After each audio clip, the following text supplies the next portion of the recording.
लोग घर के बड़े बेटे से इतनी क्यों नफरत करते हैं?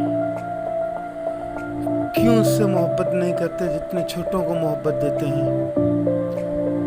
घर का बड़ा बेटा जो होता है, बाप के जाने के बाद उसकी सारी जो भी जैसा भी होता है, पागल होता है, कैसा भी होता है, उसके बाप के जाने के बाद तो उसके ही हाथ में सब कुछ होता है।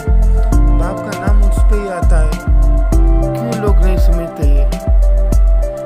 घर के बड़े बेटे से कभी पूछा है कि अपने छोटे भाइयों के लिए, बहनों के लिए, माँ के लिए, बाप के लिए क्या क्या सोचता है? मगर उसके हाथ में कुछ नहीं होता को तो वो क्या कर सकता है? पर अपनी कोशिश, अपनी मेहनत से वो अपने घर वालों को अपनाना बनाना चाहता है। वो घर वाले उसको क्यों नहीं समझते?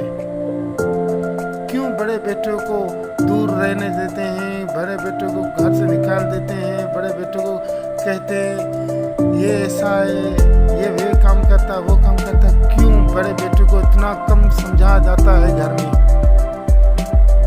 क्या कसूर होता है बड़े बेटे का? क्या करता है बड़ा बेटा? उससे पूछ कितनी परेशानी होती है। जब वो बड़ा जितना बड़ा होते जाता है उसको परेशानियाँ लिपटी जाती है, जितना बड़ा होते जाता है उसकी सर पे इतनी बड़ी परेशानी होती जाती है। उनसे पूछ, क्या वो कभी अपने बचपन से निकल के बड़े होने तक क्या खुशियाँ पाता है?